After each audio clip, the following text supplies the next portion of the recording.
Hi, so today I'm going to be talking about how to handle your leopard gecko. Leopard geckos are some of the most common reptiles in the reptile hobby because of how easy they are to keep, their small size, and how easy they are to handle.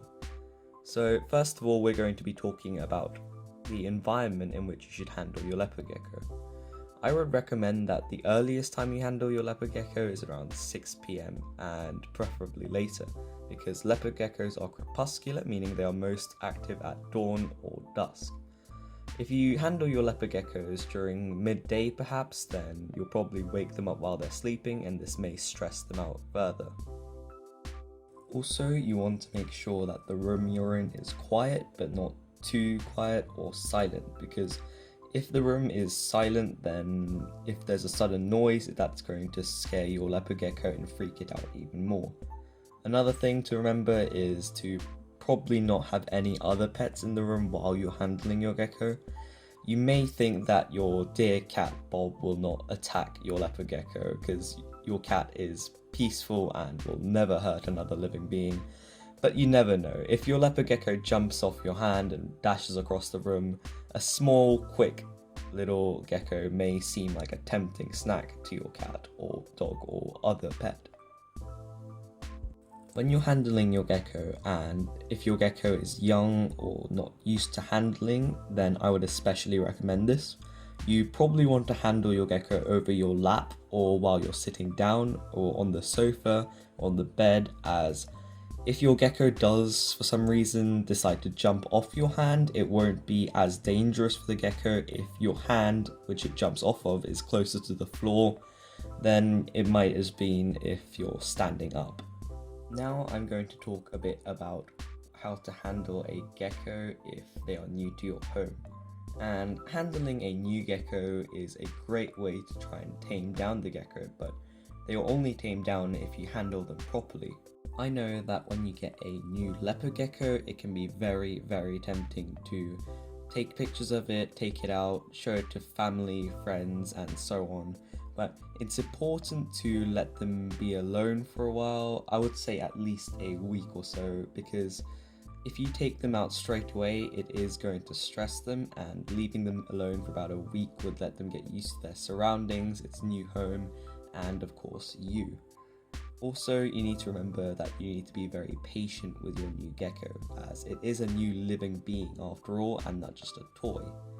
Also, I would say it's a good idea to wait until your leopard gecko is eating, as if your gecko is starting to eat, then it means that it's now slightly more used to its surroundings and it's getting more comfortable with the new place. When you're handling leopard geckos, handling them little and often is definitely best. I would aim to handle them for around 10 to 20 minutes every day. And when you're trying to tame down geckos who are more new to handling them daily, then perhaps weekly, you'll definitely see a difference. When it comes to the dangers of handling leopard geckos, the danger is definitely for the gecko rather than you. If a leopard gecko does bite you, which it may do if it thinks your finger is a worm, the bite is really not going to hurt and its teeth won't even be able to break the skin. When you're handling it and you put it on your hand or your arm, then its claws might prick you slightly, but it's really not that bad, and eventually when you're more used to handling it, you'll barely even notice it. One of the main things to look out for when you're handling leopard geckos is that you don't grab it by the tail. Like many other species of geckos and lizards, leopard geckos can also drop their tail. This is because they are quite low down in the food chain, and unlike what most people think, reptiles in general are quite low down in the food chain, unless they're like an Argentine tegu or an anaconda perhaps. If your gecko does drop its tail, it is going to be a bit of a pain in the neck. Unlike crested geckos, where they pretty much don't even need their tail, leopard geckos use their tail to store fat and extra nutrients, so it's going to be slightly more dangerous for them, and it is going to be slightly harder to keep them healthy. And of course, you've got to make sure that their tail, where it's dropped off, stays clean and doesn't get infected. Also, once it will grow back, but it will end up looking really sad and like a little bulb, I mean, if you search up leopard gecko regrown tail, you'll know what I mean. It just looks really sad and it just doesn't look good anymore, so there's that as well. Other stuff to watch out for is that you could accidentally crush your gecko. Although leopard geckos are quite hardy for a gecko their size, they are still small and fragile, and you have to remember that compared to them, you are extremely strong, and you need to be careful that you do not accidentally crush them, especially if you're letting younger kids handle it who don't really seem to know their strength, and it can get a bit rough when kids are handling geckos. So you just need to be careful that you do not injure the gecko accidentally, and you need to be very gentle when you're handling your gecko. People may wonder if you can pick the hide up which leopard gecko is currently hiding in, and yes, you definitely can. Some people just wait for the gecko to come out and put their hand underneath, but there's a chance they may just never decide to go on your hand if you just do that. He may come out a bit because he thinks my fingers are food. Do you think my fingers are food? Okay. So yeah, you can remove the hide. You just need to be careful that you don't crush any of their toes or the tip of their tail, because if you're picking up the hide, you may accidentally drop it on them, and you definitely want to avoid that.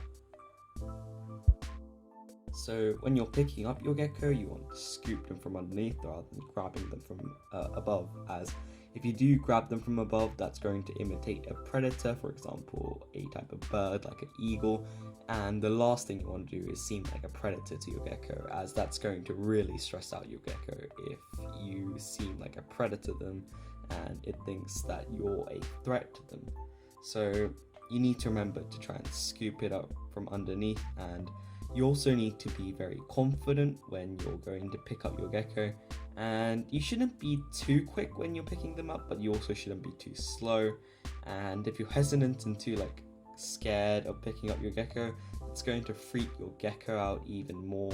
So one of the first steps to picking up your gecko is that you need to be confident for your gecko to be confident. Now I'm going to be showing you how to pick up your leopard gecko. So first I'm just going to be removing glass doors, as they will get a bit in the way as I am filming.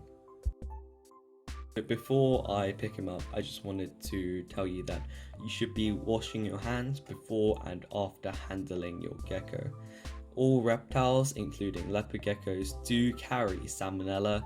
I think it's around their intestines somewhere, but I'm not sure. If you're curious, just search it up. Don't trust me on this one. But yeah, they do all carry Salmonella, and although it's very unlikely that you'll catch Salmonella from them, and I, for one, personally haven't heard of any cases where someone's got Salmonella from their pet reptile, you do need to remember that it is, of course, a possibility, and you need to remember to wash your hands before and after. So I'm now going to be removing my hide to pick up Orange, that's his name by the way. I also move the log over just so that it doesn't fall on him.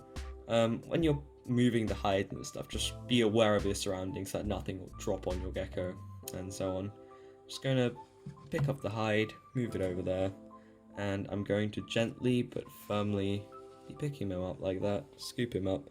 And as you can see, he was slightly freaked out when I first picked him up, but now that he's on my hand and he knows that there's no danger, he's quite fine with it now. He's not freaked out, and just let him walk like this. Just put one hand in front of the other and it should be fine. And my gecko is actually not the best with handling, I would say. He is slightly more freaked out for a leopard gecko, I suppose, and I think that's because when I first got him, he was around 10 months old, so he was kind of old, and the shop that had him didn't really handle him before that, so he wasn't used to handling.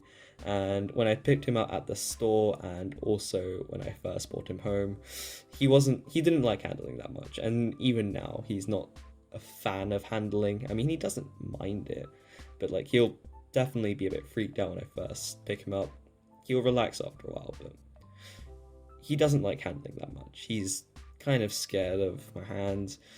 The only thing he really likes is food. I mean, he'll even attack my fingers thinking it's food. So he's very food motivated. When I first handled him, he literally jumped off my hands, bolted off into the corner of my room, and it was very hard to get him back. And he did that 3 times as well, and the time after that.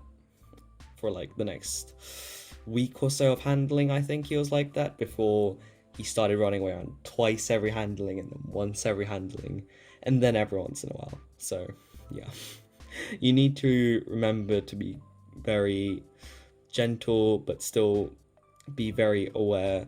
They are actually kind of quick. I didn't know when they want to be, they can be kind of quick. I didn't know, but you just need to be careful of that. And as I have already told you, just remember to try not to handle your gecko when you're standing up unless you're confident that your gecko is going to be fine with it and you know that he is not going to jump off. So perhaps he's an older gecko who's now used to handling, but unless you're sure that they're not going to be that nervous and jump off, try to handle. If it's your first time, then I'd recommend in the vivarium like this. I'm only doing this just so I can get this shot without getting any other parts of my room in the way, or perhaps over the sofa, chair, bed, so on. And when you're handling gecko, try to support their tail and their body fully. And as I've already told you, put one hand in front of the other so that your gecko can just keep walking and not feel confined. So it's better not to grab them from above, just let it walk around on your hands. So yeah, also one thing to remember, don't place them in the middle of the room. They'll just freak out, jump, run. They'll try to find cover and they won't like it. I'm sorry. I'll let him go now. So when you're putting the hide back, just be careful. Okay, he's not going to use that one. Don't go outside. So be careful of the tail there. So just gently put it back. And there you go. So there you go. If you liked the video, please like and subscribe, and I will see you next time.